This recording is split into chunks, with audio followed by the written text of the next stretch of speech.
Сиздер ойордо программасын көрүп жатасыздар, саламатсыздарбы? Энергия тармактын бүгүнкү потенциалы, кечээки тарыхы жана эртеңкиси туурасында айтып берүү үчүн биз студиябызга келген коноктор менен сиздерди тааныштырып өтөйүн. Улуттук энергия холдинг мамлекеттик ишканасынын төрагасы Таалайбек Байгазиев, саламатсызбы? Ардагер энергетик Рахимберди Абдыкасымов, саламатсызбы? Кыргызстан улуттук электр тармагы ачык акционердик коомунун башкы директору Алтынбек Рысбеков жана электр тармактар ачык акционердик коомунун техникалык директору Руслан Турганбаев. Саламатсыздарбы? Кош келипсиздер студиябызга. Таалайбек Аскарович, сизге ГЭСтер туурасында маселени козгогум келип атат. Себеби бүгүнкү күндө коомчулукту кызыктырган эң негизги орчундуу орунда турган ушул ГЭСтерди куруу планы болуп атат. Негизгиси бүгүн ушул ГЭСтерди куруу маселеси планы кайсы этапка жетип калды, кайсы иштерди жасап жатасыздар? Рахмат. Эми ГЭСтер тууралуу боюнча айтып кетсек, башындасын айтып кетиш керек. Не себептен биз куруп атабыз?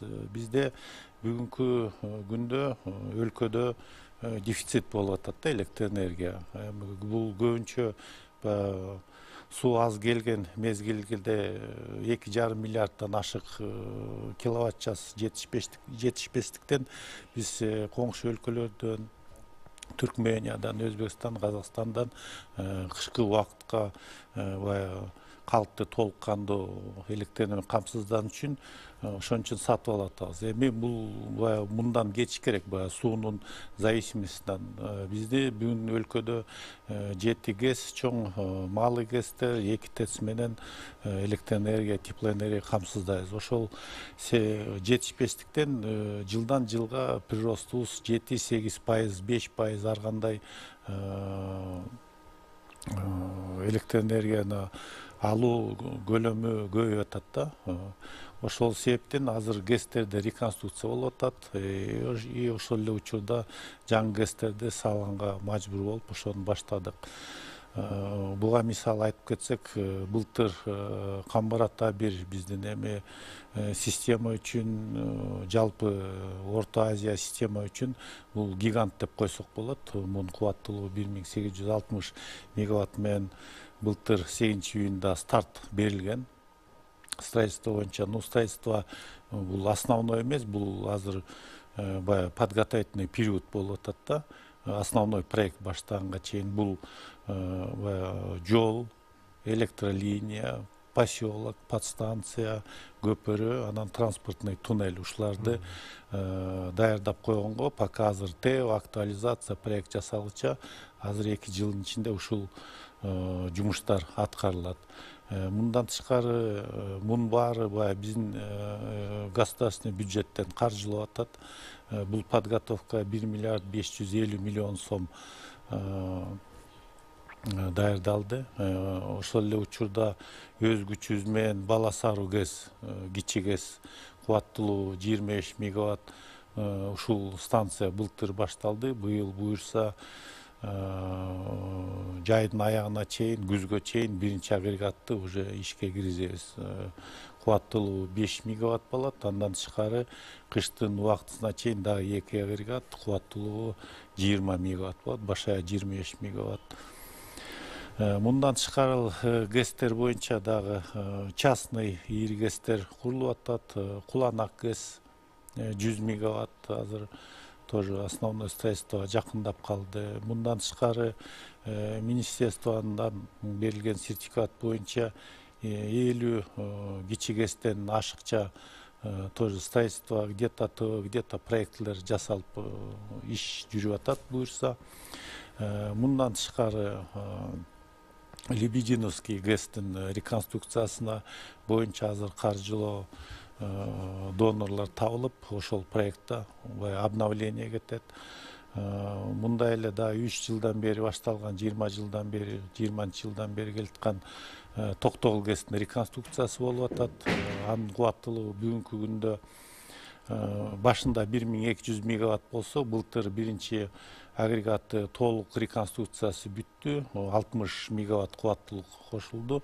Быйыл дагы экинчи агрегат азыр реконструкция кетти. Буюрса ноябрь айында дагы 60 мегаватт кошулуп калат. дагы электрический станциянын алкагында учкурган гэстин реконструкциясы боюнча жумуштар кетип атат. Бүгүнкү күндө модельный испытаниялар бүтүп, аркы жылы боюнча уже замендер башталат, аякта 4 агрегат.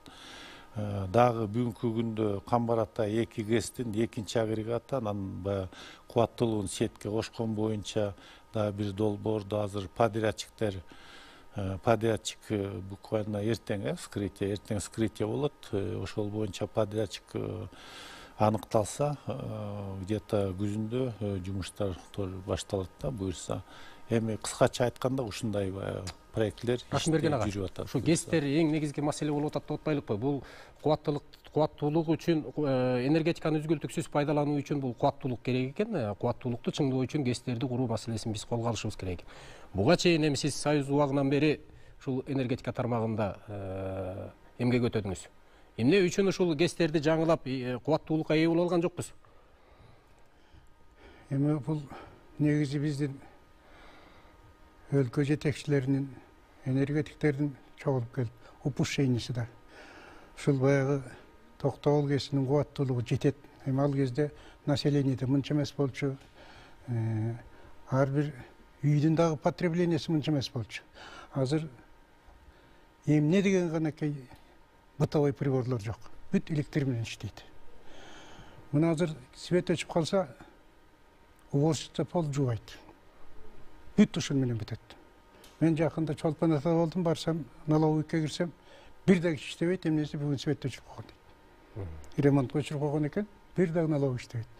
Кыскасы бүт кыймылыбыз ушун менен болуп калды. Раз ушундай болгондон кийин буга көңүл буруш керек болчу. Бул бир.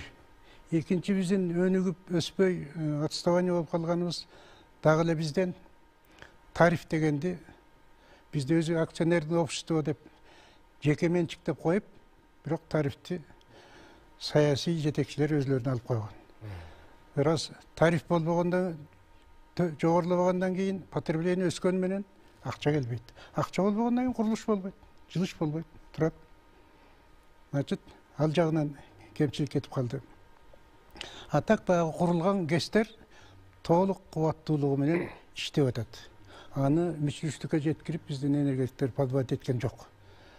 Бирок потребление аябай өстү. Жылына 5-тен 10%ке чейин азыр рост болуп атат. 5-тен 10%ке чейин рост болуп атат.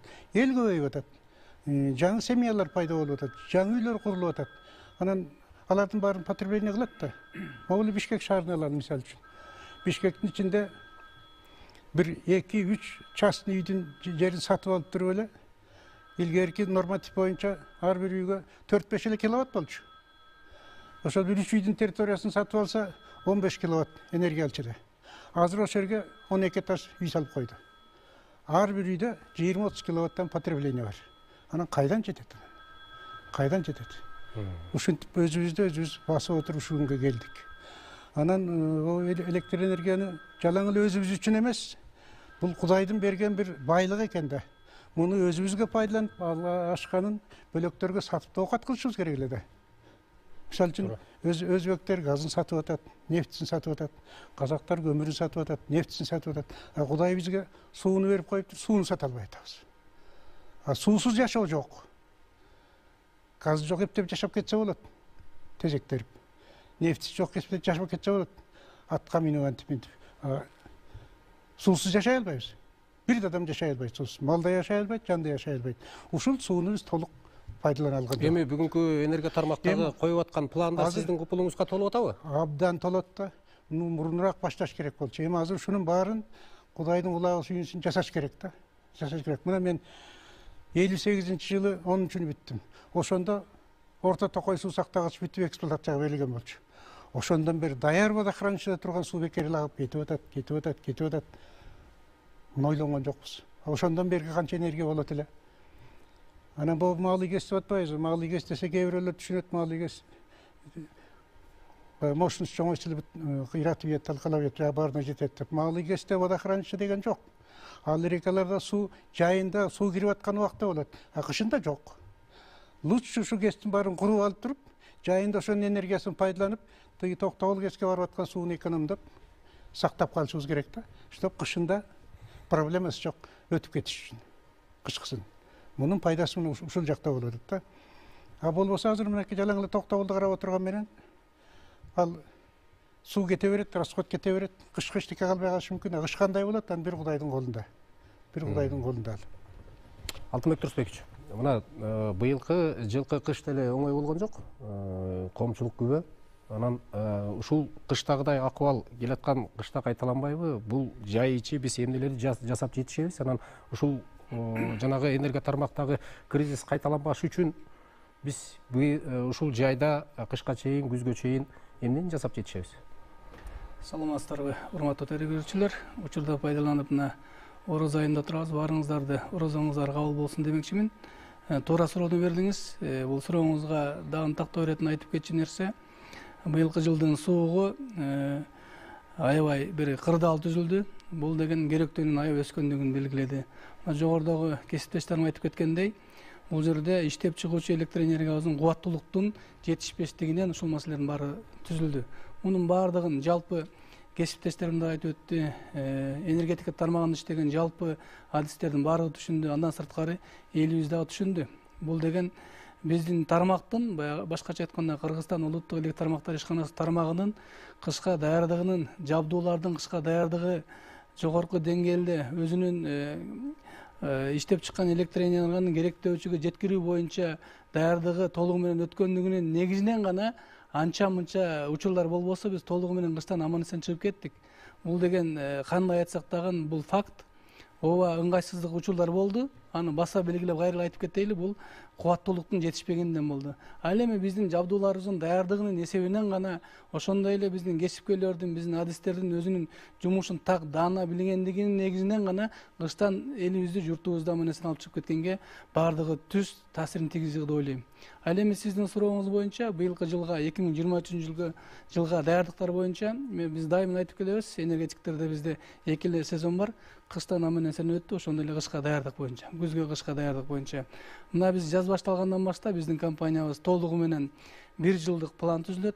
Дайыма айтып келебиз. Ошол 1 жылдык планыбыздын негизинде бүгүнкү күндө жумуштарыбыз толугу менен башталды. Башкача айтканда, иштеп чыккан электр энергияны керектөөчүлөргө толугу менен сапаттуу жеткирип бериш үчүн биздин кызматыбыз ошол. Ар бир иштеп аткан жабдууларды ошол кышка даярдык максатында пландалган негизинде, графиктердин негизинде жумуштар түзүлөт. Ар бир жабдуу боюнча өзүнчө графиктер түзөбүз, кандай жумуштарды алып барыш боюнча. Бул боюнча бүгүнкү күндө толугу менен республика боюнча, жалпы республикада биздин филиалдарыбыз толугу менен бардык областтарда иштеп атат. Аларды айта турган болсок, көмөк чордондорду утурумдук ремонттордон өткөрүү боюнча, капиталдык ремонттордон өткөрүү боюнча, андан сырткары аба чубалгыларын ремонттон өткөрүү боюнча, утурумдук капиталдык ремонттордон өткөрүү боюнча, ошол ремонттордон сырткары быйылкы жылга ошол кышка даярдык боюнча биз былтыр кыштан өткөндө анча мынча биздин дагы жабдуулардан, биздин көмөк чордондордон канчалык деңгээлде жүктөөлөр менен иштөө болду, булар боюнча дагы толугу менен кышында анализдеп чыктык. Быйылкы жылга дагы ошол көмөк чордондордогу кубаттуулуктарын жогорулатуу боюнча дагы жумуштар жүргүзүлүп атат. Ал быйылкыга толугу менен пландалган, бардык бюджетке киргизилди. Бардыгы ошол пландын негизинде буюрса даярдыктарыбыз толугу менен жүрүп жатат. График негизинде жүргүзүлүп атат. Эгер баса белгилеп айтып кетчү боло турган болсок, кубаттуулуктарды көтөрүү боюнча мына Бишкекте ала турган болсок, Борбор шаарыбызда Аларча деген чоң көмөк чордонубуз бар. Ал жерде кубаттуулугу 200 болгон автотрансформаторубузду 250 алмаштыруу боюнча жумуштар бүгүнкү күндө башталып толугу менен жүрүп атат. Андан сырткары пландар боюнча ошол Аларчадан көмөк чордонунан чыккан трансформаторлорубузду дагы эле ошол Бишкекте территориясында жайгашкан главная деген чоң подстанциябыз бар, 220 киловолттук. Ал подстанцияда дагы көмөк чордонубузда дагы автотрансформаторлордун кубаттуулугун жогорулатуу боюнча иш алып барабыз. Бул 220 киловолттук көмөк чордондор боюнча айтып атам да. Андан сырткары 110 киловолттук көмөк чордондор боюнча дагы республикабыздын бардык тармагында, бардык жерлерде көмөк чордондо каскадный методом деп коебуз. Биз 4-5 трансформатор сатып алганбыз, быйылкы жылга даярдап 40 мегаватт ампердик кубаттуулуктагы. Ошолорду алмаштырып, андан кийин 25, 16, 10 кылып каскадный метод менен 17 көмөк чордондон кубаттуулуктарды көтөрүү боюнча жумуштарды жүргүзөбүз. Ошо менен чогуу айтканда, бул реконструкция боюнча айтып өтүп кеттик. Андан сырткары жаңы курулуштарыбыз дагы жүрүп атат 2023 жылга. Тактап айта турган болсом, бул алыскы областтардан баштай турган болсок, Баткен областында өзүңүздөргө белгилүү болгондой быйылкы жылга жакшы план кылып, бүтөөрүнүн алдында турабыз. Бүгүнкү күндө 80-90% бүтүп калды биздин көмөк жардамыбыз. Тынчтык көмөк жардамыбыз курулууда. Буюрса жакынкы арада бул көмөк жардамды толугу менен жумушка кубаттуулугу боюнча, чыңалуу боюнча жакында чыңалуу бердик бул көмөк жардамыбызга. Жакынкы арада бир 5-10 күндүн ичинде толугу менен 100% бүтүрөбүз буюрса. Ошону менен Баткенде бир тынчтык аттуу көмөк жардамыбыз жаңы курулуш болуп атат.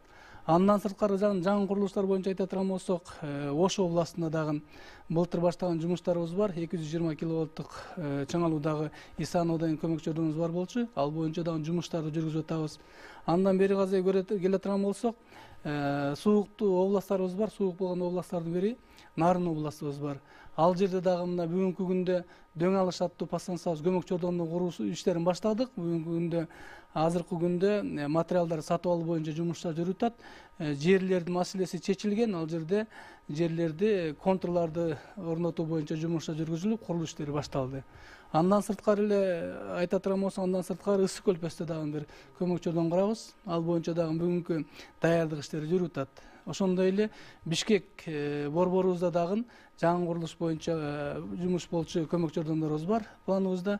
Ал боюнча бүгүнкү күндө документациялар боюнча жумуштарды алып барып атабыз. Мен ойлойм, ушулардын баардыгы 23-жылга толугу менен бүтүргөнгө кесипкерлерибиздин дагы бюджетибиздин дагы толук мүмкүнчүлүгү бар. Пландалган жумуштардын баардыгын буюрса кышка чейин баарын толугу менен бүтүрөбүз деген пландарыбыз бар. Дагы чыңалуу болуп, жанагындай кыштагыдай, быйылкы кыштагыдай акыбал болушу мүмкүнбү? Эми быйылкы кыштагыдай акыбал болушу мүмкүнбү дегенде кайра эле кайталап айтышка туура келип атат. Биздин кубаттуулук боюнча Кубаттуулукту чыңашыбыз керек. Кубаттуулукту көтөрүлмөй сайын биздин жабдууларыбыз болушунча иштеп берип атат да. Керек болсо 100%га чейин иштеп берди. Руслан мырза, мына көмөк жардамдар, ГЭСтер тууралуу айтылып атат. Талай ГЭС карыштуу айтып берди. ГЭСтерди реконструкциялоо, көмөк жардамдарды реконструкциялоо иштери чоң-чоң маселелерди айтып атат. Бирок коомчулук үчүн, биз үчүн мындай майда барат маселеде көрүнгөнү менен энергетика тармагындагы эң орчундуу орунда турган ушул аба электр чубалгылары, трансформаторлор жана башка майда барат техникалык маселелери биз үчүн майда бараттай көрүнөт. Бирок ошолор деле чоң кызмат аткарат да. Мына ушул акыбал кандай? Биз кеп кылсак эле Союз мезгилинен берки кызмат кылып келе жаткан ГЭСтер тууралуу, көмөк жардамдар тууралуу айтабыз. Бирок бизге ошо электр энергиясын жеткирип берген электр чубалгылары жана башка майда барат тууралуу кеп кыла албайбыз. Жакшы болот. Биздин электр станциялар ачык акционердик коому бул электр энергиясын өндүрүүчү компания болуп эсептелет. Кыргызстан боюнча 98% электр энергияны биздин компания ишкана өндүрүп чыгарат. Бизде 5 ГЭС, 2 ТЭЦ бизде эмеде филиалдарыбызда азыр мындай трансформаторлор боюнча айтып кеткенде аба чубалгылары бул улуттук электр тармактарына карайт. Биз мына трансформатордон көтөрүп берип туруп, мисалы үчүн ГЭСтерде 10 киловольт, 13-8 киловольт, 15 киловольттук чыңалуу менен чыгат дагы трансформатордон 110-220га чейин көтөрүп туруп, Токтогул ГЭСинде 500 киловольтка чейин көтөрүп, анан улуттук электр тармактарына өткөзүп беребиз да. Булар аба чубалгалар менен анан уже элге таркатат. Бөлүштүрүүчү ишканаларга таркатылат. Атмек Турсбекович, ушуну тактап кетеличи. Бул кесиптешимде берилген суроо боюнча мен тактоо иретинде дагы айтып кетейин. Өзүңүз бергендей аба чубалгылары, көмөк жардамдары бүгүнкү күндө ошолор боюнча биздин тармак камсыздайбыз бул жумуштар боюнча. Бүгүнкү күндө биз мурда кыш убагында дагы сөздөр болгондо биздин жабдууларыбыздын канчалык пайызда эскилиги жеткендиги боюнча маалыматтарды берип келгенбиз. Башкача айтканда, аба чубалгылары боюнча айта турган болсок, бүгүнкү күндө 40%дан жогорку аба чубалгыларыбыздын 25-30-40 жыл кызмат кылган аба чубалгыларыбыз бар. Андан сырткары көмөк жардамдар боюнча айта турган болсок, көмөк жардамда биздин эң чоң жабдыктарыбыз болуп, ошол эле трансформаторлор эсептелет, включатель деп коебуз, өчүрүп жандыруучу жабдыктарыбыз бар, жабдууларыбыз бар, ошолор, курумдар деп коебуз, баягы распределительный устройство курумдар деп коебуз. Ошолорубуз негизги жабдыктар болуп эсептелет.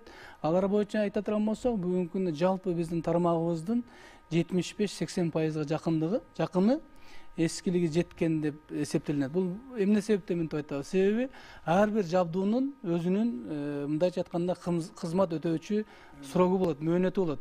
Башкача айтканда, мына ошолорду айтып аткан чоң жабдуулар деп атпайлыбы, трансформаторлор, включателдер дегенибизде буларга завод тармагынан иштеп чыкканда эле 25 жыл деп мөөнөт берилет.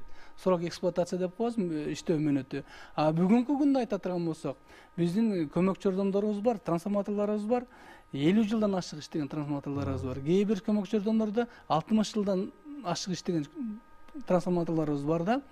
Бирок ошол трансформаторлорубуздун бүгүнкү күндө дагы айта кетчү нерсебиз, ошол жабдуулардын эскилиги жеткендигине карабастан, кайра эле биз оңдоп түзөө иштерин жүргүзүү жолу менен ушул жабдууларыбыздын баардыгын кыштан аман эсен өткөрүүгө күч жумшап, ошолорду оңдоо жолу менен аларга поддержка берип, оборудование жабдыктарга биз ошол оңдоо түзөө иштерин ошол максатта жүргүзөбүз да. Эскилиги жетип калды, толугу менен алмаштырыш керек деген маселеге токтолбой туруп, бул деген сөз өзүңүз жакшы билесиз, баардыгы келип туруп эле акча каражатына келип такалат. Ошондуктан бар жабдууларыбызды толугу менен бүгүнкү күндө иштөө мүмкүнчүлүгүн андан ары дагы жогорулатуу максатында оңдоп түзөө иштөө жүргүзүлөт.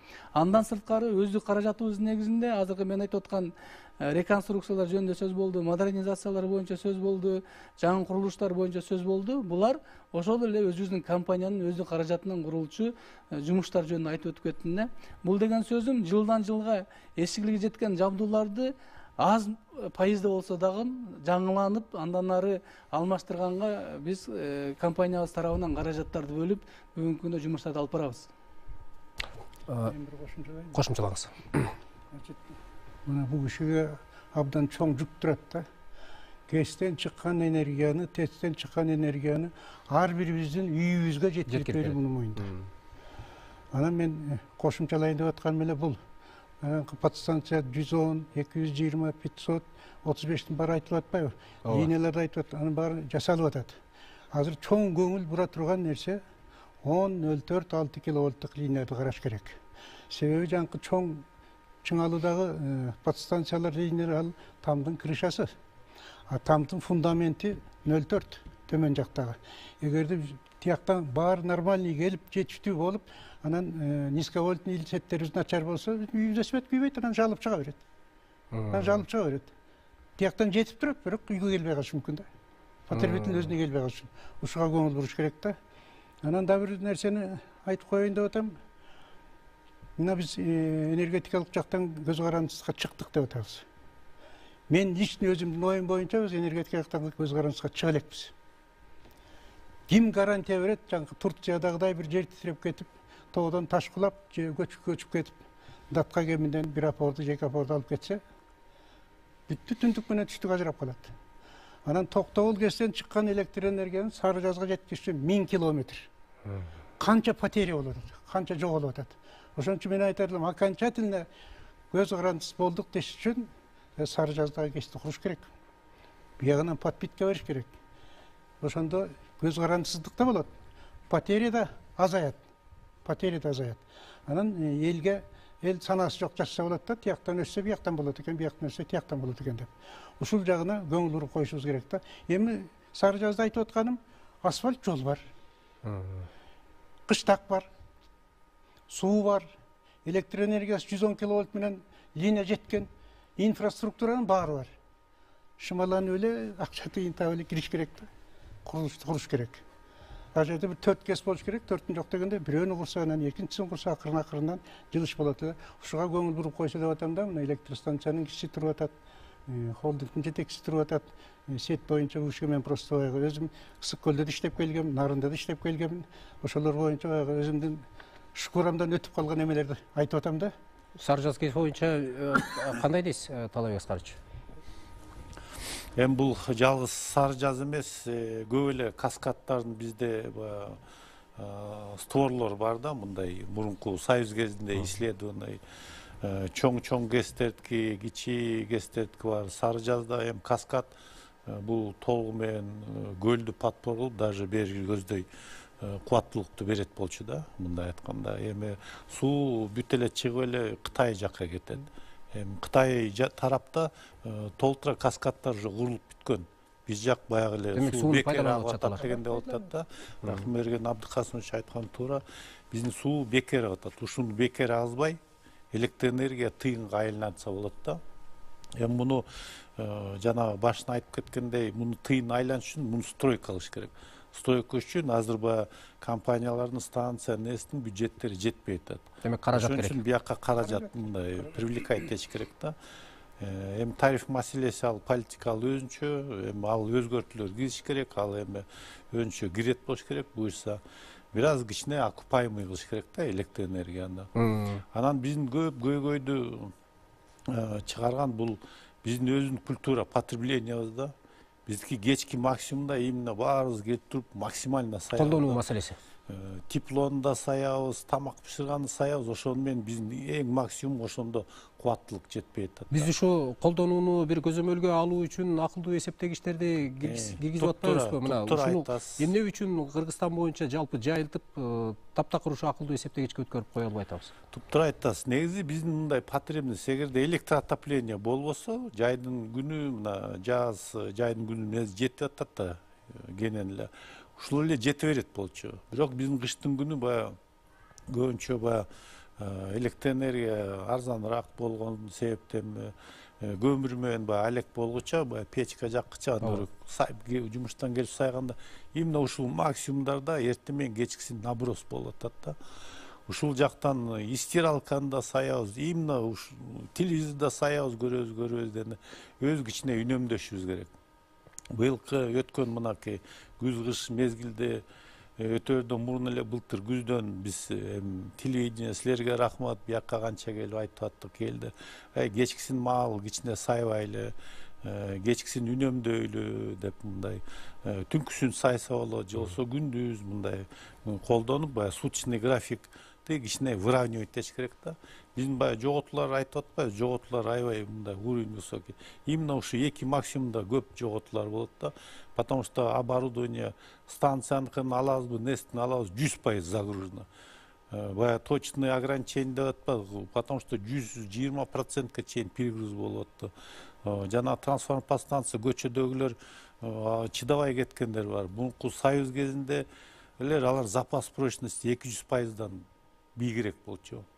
Кийинкилер уже андай прочность жок да, запас прочности. Ошон үчүн азыр жана сиз айткан акылдуу эсептегич бул биздин калкты предприятияларды кичине мындай электр энергияны туура колдонууга кичине шарт түзүп берет да. Анан бул аркылуу уже баарына бирдей условия эметсек, ошондо бүт баарында свет болот да, эч кандай бир отключение, аварийность, перегруз дегенден тоже кичине мындай алыстайбыз да, буюрса. Руслан мырза, сиздерде жалпы акыбалыңыздар кандай? Кышка карата алдыда даярдыгыңыздар кандай? Алдыга даярдык жаз келгенден баштап бизде даярдык иштер башталат. Бир жылдык график ремонттордун графиктери түзүлөт. Азыр мына 1-марттан баштап ремонт иштери, реконструкция иштери башталды. Токтогул кесинде 2-агрегатты бердик реконструкцияга. Былтыр билесиңер 30-ноябрда 4-агрегатты реконструкциядан толук аяктап ишке киргизгенбиз. Азыр 2-генераторду демонтаждоо иштери аяктап калды. Азыр алмаштыруу иштери ошо реконструкцияда жүрүп атат да толук кандуу. Ал жерде француз, швейцариялык консорциум иштеп атат, General Electric. Андан кийин бизде реконструкция боюнча Учкоргон кесинде ал жерде да консорциум утуп алган. Быйыл мына көмөкчү жабдууларды даярдык иштери жүрүп атат. Кийинки жылдан баштап 4-генераторду беребиз алмаштырууга. Камбар-Ата 2 кеси боюнча бизде 2-генератордон азыр эртең тендер ачылат. Ал жерден утуп алган компания 2-генераторду орнотуп ишке киргизүү боюнча Камбар-Ата 2 кесинде иштер жүрөт да. Ушул бардык реконструкция иштери азыркы бизде жетишпеген кубаттуулукту ошого жылыш болуп атат да, кубаттуулукту өстүрүү. Токтогул кесинде ар бир генератордон 60 мегаваттан кошулат. Аягына чыкканда 240 генератор, 4 генератор 240 мегаватт кошулат. Ошол канча убакытта бүтөт эми ошол реконструкция иштери? Быйыл 2-генератор бүтсө, дагы 2 жылдан кийин 25-жылы толук аяктап калат да. Демек 240 мегаватт бир ГЭСтин кубаттуулугу бизге 1 марттан 10 ноябрга чейин каралган контракт боюнча. Ошол убакта бизде реконструкция иши бир агрегаттын иши бүтүш керек, толук алмашылып. Бул эми мурда эле иштеп турган генераторлордо анан эмне үчүн ушу 60 гигаваттык кубаттуулук кошулат деп атабыз да, бул коомчулукка мындай түшүнүктүү болсун. Бул боюнча баягы суунун агымы кичине көбөйөт, 50 кубка. Азыр тиги жабдуулар кичине кубаттуулугу кичине жасалышы кичине башкачараак болот да, ошол кубаттуулукка турбинный часть, турбиналык жабдуу генератор ошого эсептелген. Ошонун эсебинен суунун агымынан, суунун кубаттуулугун, ошол агымды көбөйтүп, суунун кубаттуулугун көбөйтөбүз да, ошону электр энергиясына айлантып туруп чыгарабыз. Бул азыр бизде кубаттуулук жетишпей атат да. Мына кышында максимум болгондо 3361 мегаваттка чейин чыкты да. Бизде кубаттуулук жетпей калып, ограничение киргизбедикпи? Ооба. Ошол нерселерди баягы жетишпеген кубаттуулуктарды бара-бара ошону толукташ үчүн азыр ГЭСтерде ушундай кубаттуулук кошуп ушундай каралган. Проект ушундай каралган да. Учкоргон ГЭСинде 11 мегаваттан кошулат ар бир эмеге. Азыр 45 мегаваттан болсо 55,7ден ошондо 10,7 мегаватт кошулат. 4 бүтсө ушунда ар биринен кошулганда бул 43 мегаватт кошулуп калат. Бул Учкоргон ГЭСинде. Ат башы ГЭСи реконструкция толук аяктады. Өткөндө 5 апрелде ал боюнча марека болду. Ал жерде 40 мегаватт жалпы кубаттуулугу болгон. Азыр 45,7 мегаватт. 5,7 мегаватт кошулду да ал ГЭСке да. Азыр Камбар-Ата 2 ГЭСи боюнча экинчи агрегатты койсок 120 мегаватт кошулат ал жерденчи. Бирок Камбар-Ата 2 ГЭСин толук кандуу иштеш үчүн биз Камбар-Ата 1ди бүтүрүшүбүз керек. Эмне дегенде Камбар-Ата 2де суу сактагычы жок. Камбар-Ата 1ден суу сактагычы болот. Ошо менен Камбар-Ата 1дин эсебинен Камбар-Ата 2 дагы толук кандуу иштей баштайт. Анда уже 3-чү генератор коюлат да, 360 мегаватт болуп калат Камбар-Ата 2дики.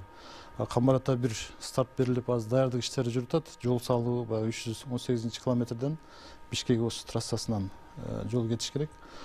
Ошол жолдун баягы пластты алып 427 куб жерди алып баягы жолду даярдаш керек. Ошол иши туннель бар, 385 метр узундукта.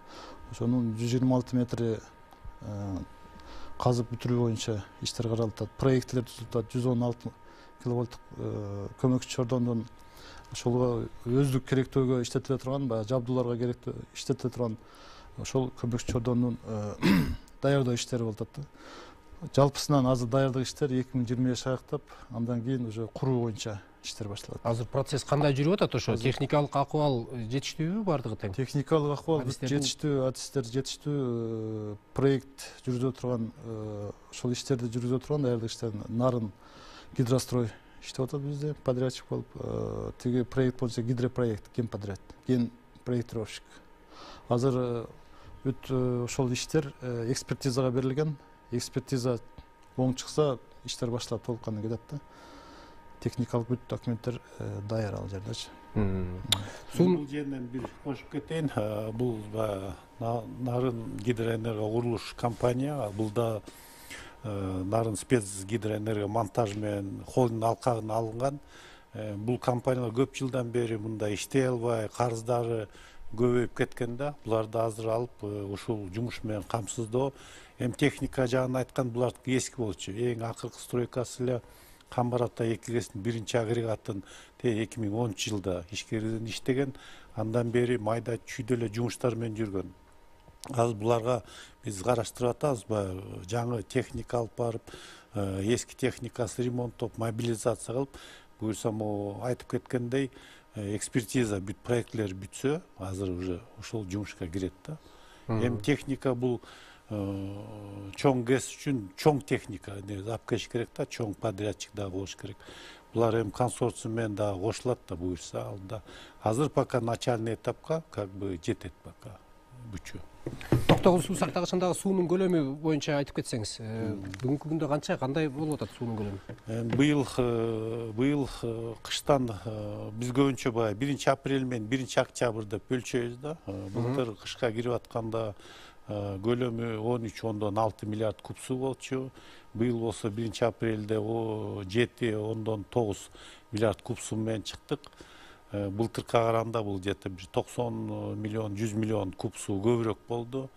Не себептен чыктык? Негизи баягы импорт кылбадык. Ошол аркылуу баягы көлөмдү сохранять этип калдык да. Быйылкы эми кандай пландар дейсиз? Азыр Кыргызгидромет прогноз берип атат. Токтогул суу сактагычка суунун кириши где-то 109%дан предварительно ошондой болуп атат да. Эми мындай көз өлчөм менен карасак, былтыркыга караганда эми жакшыраак, буюрса кар. Тем не менее, биз страховаться этишибиз керек. Кийинки мынакай касса келатат, поставкалар 25-26 жылдар.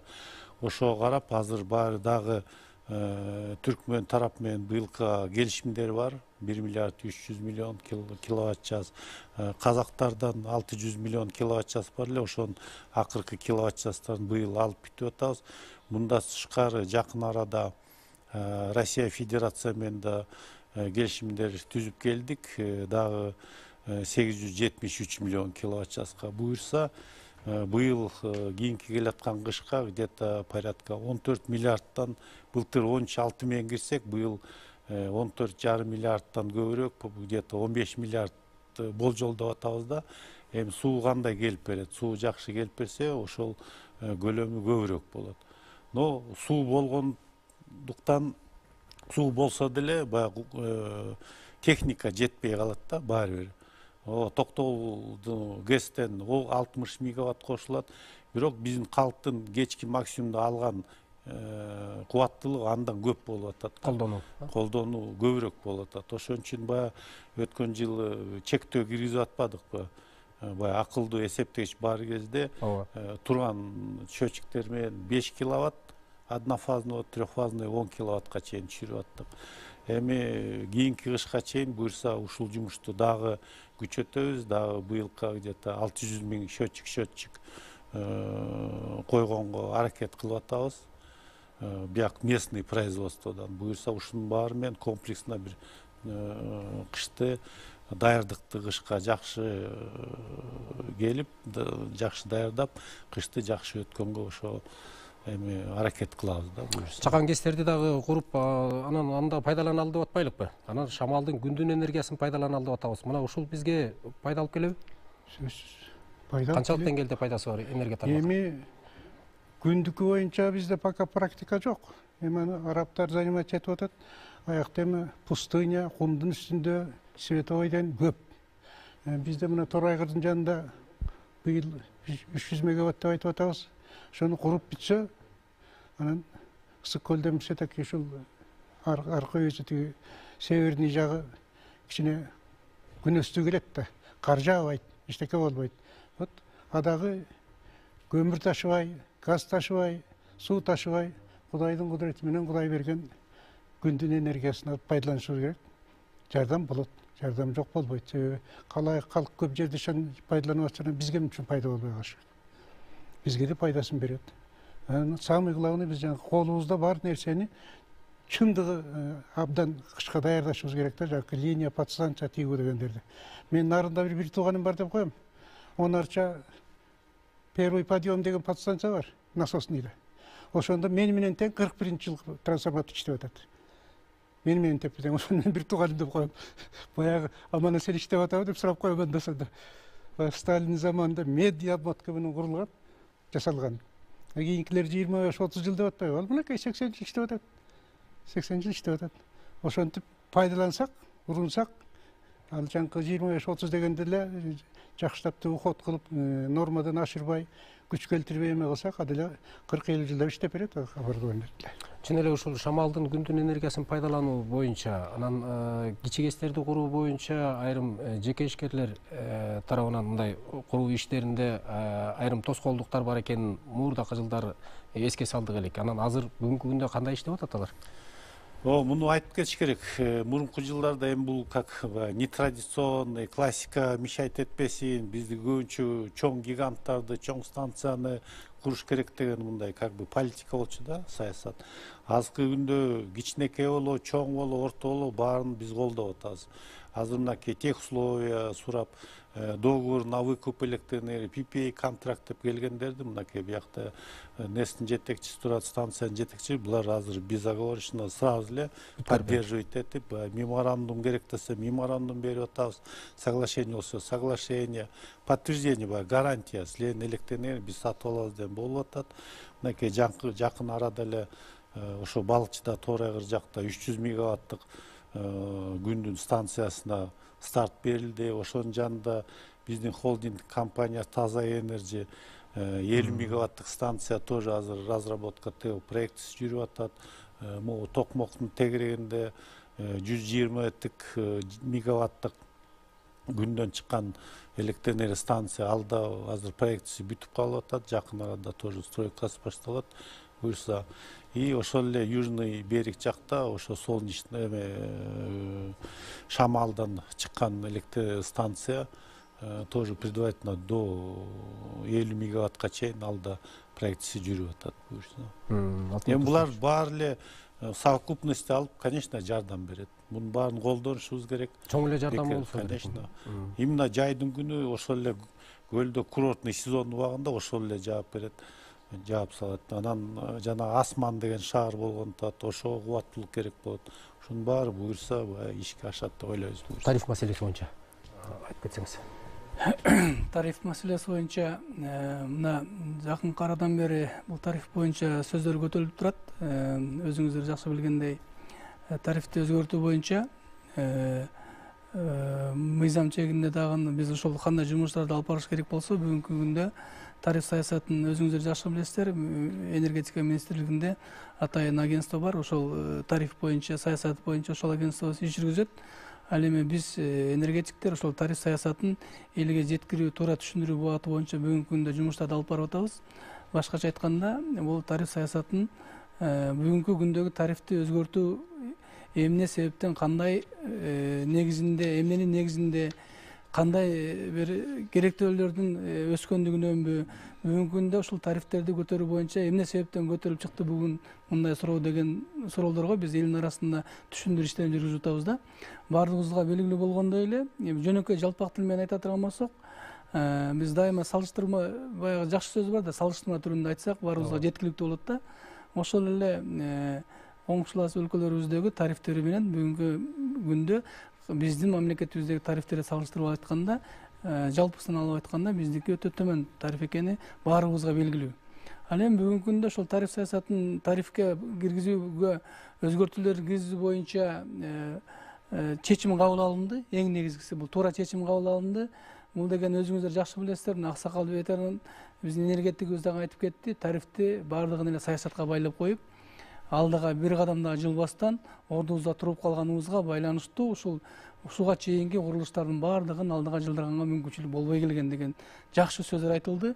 Ал эми бүгүнкү күндө биздин өлкө башчыбыз баш болуп, жоопкерчиликтин баардыгын өзүнө алып, бүгүнкү күндөгү энергетика тармагындагы акыбалдын кандай экендигин көрүп билип, андан кийин ушундай чечим кабыл алып, саясатка аралаштырбастан, ооба биздин бүгүнкү күндөгү энергия секторду азыркы маалда кандай болсо ошондой маалдан сактап калуу, ошондой эле мындан ары өнүктүрүү үчүн сөзсүз түрдө тарифке өзгөртүү киргизиш керек деген чечимди кабыл алып берди. Ошонун негизинде бүгүнкү күндө жумуштарды алып барып атабыз. Бул деген сөз тарифке киргизилген өзгөртүүлөрдүн негизинде гана биз жабдууларыбызды мындан ары жаңылоого, эскилиги жеткен жабдууларыбызды жаңылоого, элге болгон электр энергиясын толугу менен сапаттуу, үзгүлтүксүз камсыз кылууга туура шарттуу ошондо гана түзүлөт деген бир чоң чечим болду да. Ошон үчүн бүгүнкү күндө тариф саясаты боюнча дагы көп маселелер көтөрүлүп атат, көп суроолор болуп атат. Мен ойлойм, элдин арасында дагы талкуу болуп атат бүгүнкү күндө. Элдин арасында дагы жалпы карапайым журттун арасында деле биз мындай сурамжылоолорду жүргүзүп атабыз. кандай ойдо болосуңар, сиздердин оюңуздар кандай деп биз мындай эл менен чогуу иштейбиз да. Элдин арасында соц тармактарда деле пикирлерин жазып соц тармактар пикирин жазып атат. Андан сырткары биз өзүбүз кызыктар адам катары деле сурап көрүп, мындай тааныштарыбыздан дегендей эл журттун арасынан суроолор жүргүзгөндө мен ойлоп атам, элдин баары эле туура кабыл алып атат да. Эмне себептен? Себеп дегенди баягы айтып атам, салыштырмалуу түрдө деп. Мына бүгүнкү күндө ар бирибиздин үйүбүздө жөнөкөй тил менен айтканда телефондорду колдонобуз. Телефондорду колдонгондо бир үйдө жок дегенде 5-6 адам болсо баарыбызда телефон бар, жок дегенде айына бир телефонго 500-600 сомдук акча каражатын иштетебиз. Жалпылап айтып келгенде 3000 сом акча каражат экен. Андан сырткары телевизор көрөбүз. Анда деген интернетти кошобуз. Интернетти кошкондо жок эле дегенде 1000 сомдук тариф менен колдонуп атабыз. Булардын баардыгын бириктирип келгенде электр энергиясына болгон баанын канчалык деңгээлде арзан экенин түшүнүп атабыз да. Башкача айткандачы, муну жалпы эле энергетиктер эмес, жалпы журтубуз, элибиз жөнөкөй тил менен айтканда баары түшүнүп эле турат. Бул что бүгүнкү күндө ушуга ушундай кадамга барыш керек болгондугун мен ойлойм элдин көз карашы да туура да. Бирок бул жерде эң эле бир негизги маселе ошол тарифтен көтөрүлгөндө, өзгөргөндөгү түшкөн акча каражаттын биз туура пайдаланышыбыз керек. Бул эң негизги маселе ошондо болуп турат. Бүгүнкү күндө бизде мына министерство тарабынан мына холдингде жетекчибиз турат, жалпы компаниялар турабыз. Биз ошол өзгөртүүгө, тарифке киргизилген өзгөртүүлөрдөн түшкөн акча каражаттарын бүгүнкү күндө туура 100%га ошол жалаң гана жабдууларыбызды алмаштырууга, элге жеткирген электр энергиясын сапаттуу берүүгө гана жумшайбыз деген бүгүнкү күндө жакшы пландарыбыз бар. Ошол пландарыбыз буюрса, бул эми жакшы билесиңер, бул пландар 1 жылда же 2 жылда аша калчу маселе эмес. Эң негизгиси быйыл баштап алсак, жакшы ойлор менен баштасак, жакшы жарым ырыс деген сөз бар кыргызыбызда. Жакшы бир пландар менен баштасак, мен ойлойм, биздин ажообуздун дагы алган чечими туура экендигин, элдин арасында энергетиктерибиз дагы туура багытта жумуштарды алып барып аткандыгын мен ойлойм, биздин коллегаларыбыз, биздин жалпы адистерибиз бүгүн болбосо дагы эртең элге туура жеткирип, элдин көз карашы энергетиктерге түз экендигин дагы бир жолу айгин элебиз деген бир ишенимдүү сөздөрдү айта алам да. Талай Аскарович, эмне үчүн ошо 23 тыйын эле кошулду?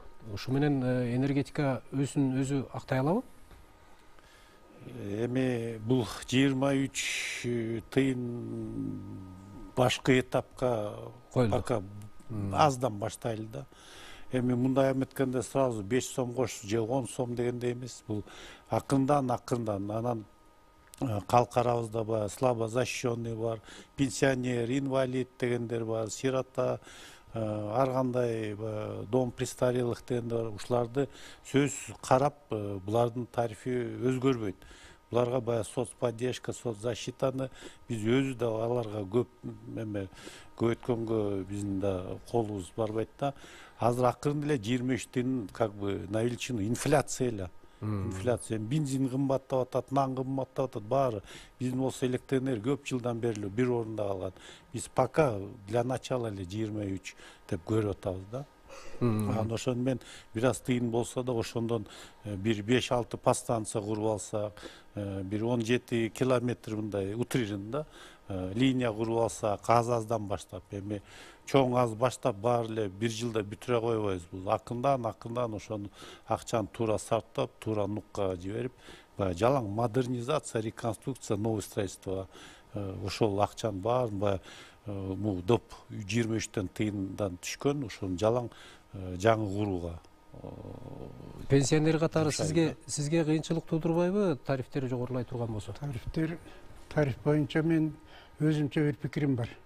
Ушул 23 тыйын деген недостаточно деп ойлойм. 23 тыйынды кошкондо. Мисалы үчүн биз 750 киловаттан ашкан 2 сом 16 тыйындан төлөчүбүз да. Азыр анын баары жаңкы 1 сомго түшүп калбадыбы? Ошондон үчүн мурунку алган акчабыз азайып калышы мүмкүн да. Ошон үчүн жок дегенде жылына бир ойлонбой 10%тен жылында тарифти көбөйтүп отурганда биз даже бүгүнкү акыбалдан оңолуп калмакпыз. Өз канча жылдан бери көчпөгөн, школдон көчпөгөн баладай эле отуруп койбодук таптакыр жылбай эле. Бизде экономический тариф деген бизде жок, жалаң эле политический тариф болуп калган да. Экономик иштеш керек да. Мен жана бекер айткан жок, биздин акционердин законунда турат. Биз коммерческий ишканабыз. А бирок биздин жашай турган эмебизди саясий бийлик колуна алып койгон, ошо менен биз отуруп калдык. Булар эми ачыгын айтпай атат, мен как пенсионер катары ачыгын айтып коеюн деп атам да. Ушул даже бизге көп эффект бербейт. Кошконго жараша бир көбүрөөк эле кош керек болчу да. Негизи тарифти көбөйтүш керек. Антпесе биз жылбайбыз аны. Кеткенибиз кеткен. Кетенчик деген. Антпесе болбойт да. Бүт баардыгы өнүп өсүп атат. Ичкен жеген тамактанын бүт бар кыймылы. Ой, ай сайын кыймылдап атпайбы? Ай сайын өсүп атпайбы? Аны биздики баягы ойдон турат. Бардык тармактар. Бардык болуп атат да. Ошон үчүн буягында акырын эсептеп көрүш керек. Биринчи жыл иштесек, анан кийин билинет да. Мурун канча эле, азыр канча болуп атат деп. Бизде даже мен лично өзүмдүн оюмда ушу потеря көбөйүп калабы деп турам да, акчадан. Энергияны таратуудагы жалпы сиздердин алдыга койгон эң негизги орчундуу маселе катары азыр кайсыны карап атасыздар, Алтынбек мырза? Эми баягы электр энергиясын үзгүлтүксүз биринчиден, анан сапаттуу электр энергияны керектөө жеткирип берүү үчүн сөзсүз түрдө биздин жабдууларыбыз толугу менен иштеш керек. Башкача айтканда, үзгүлтүккө учуратпоо үчүн биздин баягы бекерден айтпай атабыз да, кышка күзгө даярдык боюнча графиктердин негизинде ремонтторду жүргүзүү деген сөзүбүздүн эң бир негизги маңызы ушунда. Ар бир жабдууну колдон өткөрүп, ар бир жабдуу боюнча маселе жаралбай турганда кылып гана даярданганда гана толугу менен биз кышка даярбыз деген ачык сөз айта алабыз да. Мына аксакалыбыз айтып кетпедиби, бая биз мен башында 110 киловолттук, 220, 500 киловолттук тармактагы көмөк жардамдар боюнча маалымат берип аткам, кандай даярдыктарды көрүп атабыз. Аксакалыбыз туура айтты. Биз деген андан сырткары 10 киловолттук, 0,4 киловолттук жабдууларыбызды жаңылоо боюнча да көп жумуштарды алып барып атабыз. Толуктай иретинде айтып кетейин, туура болот да, элге да маалымат жеткиришибиз керек да. 10 киловолттук тармактагы аба чабалгыларын реконструкциялар боюнча да бүгүнкү күндө план боюнча 250 чакырымдан ашыкча пландарыбыз бар. 250 чакырымдан ашык линияларыбызды 10 киловатт, 0,4 киловатттык аба чабалгыларын реконструкциялоо боюнча. Андан сырткары жаңы трансформаторларды коюу боюнча 10 киловатттык, 6 киловатттык трансформаторларды коюу боюнча, жаңылары боюнча 186 трансформаторду коюу боюнча планыбыз бар, бул жаңы. Ошол эле багытта андан сырткары 283 штук трансформаторларды кубаттуулугун жогорулатуу боюнча дагы жумуштар жүргүзүлүп атат. Бул 10 киловатттык жабдуулар жөнүндө сөз болуп атат да. Жаңы линияларды куруу боюнча дагы көп жумуштарды алып барып атабыз. Ошол эле баягы 10 киловатттык, 0,4 киловатттык баягы керектөөчүгө жеткирип берүү максатында жумуш атабыз да булардын баардыгын. Ошондо биз толугу менен быйылкы жылга коюлган пландарыбызды качан гана толугу менен ар бир оборудованияны, ар бир жабдыкты алдыга койгон курулуштардын баардыгын толугу менен аткарганда гана күзгө чамалап калганда биз мына ошондой айта алабыз, энергетиктер. Ошол жумуштун баардыгын толугу менен аткарганда гана керектөөчүгө электр энергиясын үзгүлтүксүз жана сапаттуу жеткирип берүүгө мүмкүнчүлүк жаралат. Буюрса быйылкы жылга коюлган пландардын баардыгын толугу менен аткарууга бүгүнкү күндө настроюбуз жакшы, адистерибиз жетиштүү, каражаттарыбыздын баардыгы бизнес пландан өткөрүлгөн, каралган. Бүгүнкү күндө жумуштар толугу менен пландын негизинде жүрүп атат. Анан ошол жумуштар жүрүп аткан маалда ушул учурдан пайдаланып элге деле бир кайрылуу жасап кетейин. Сөзсүз түрдө биз ремонтторубузду графиктин негизинде жүргүзүп атканда сөзсүз түрдө өчүрүүлөр болот. Мунсуз биз жумуштарыбызды жасай албайбыз, ремонтторубуз. Ошон үчүн ыңгайсыздык жаралып калышы мүмкүн. Баягы сөзсүз түрдө өчүрүү болгондон кийин графиктердин негизинде өчүрөбүз, бирок алдын ала кайсыл тармакта, кайсыл шаарда, кайсыл көчөдө, кайсыл айылда өчүрүүлөр болот экендигин биз маалымат каражаттары аркылуу дайым берип турабыз, сайттар аркылуу берип турабыз. Ошол маалдарда айтайын дегеним, биздин элдибиз дагы туура түшүнүү менен кабыл алса, башкача айтканда жазында, жайында жакшылап даярданмаса, кышында ысык жылып отурганга бизде мүмкүнчүлүк болот. Рахмат, келип бергениңиздер үчүн чоң ыраазычылык билдиребиз. Эшиңиздерде ийгилик болсун. Урматтуу телекөрүүчүлөр, биздин бүгүнкү ой ордо программасында жалпы энергия тармактагы бүгүнкүсү, кечээкиси жана келечеги туурасында сөз кылдык. Кийинки эфирлерден жолугушканча саламатта туруңуздар.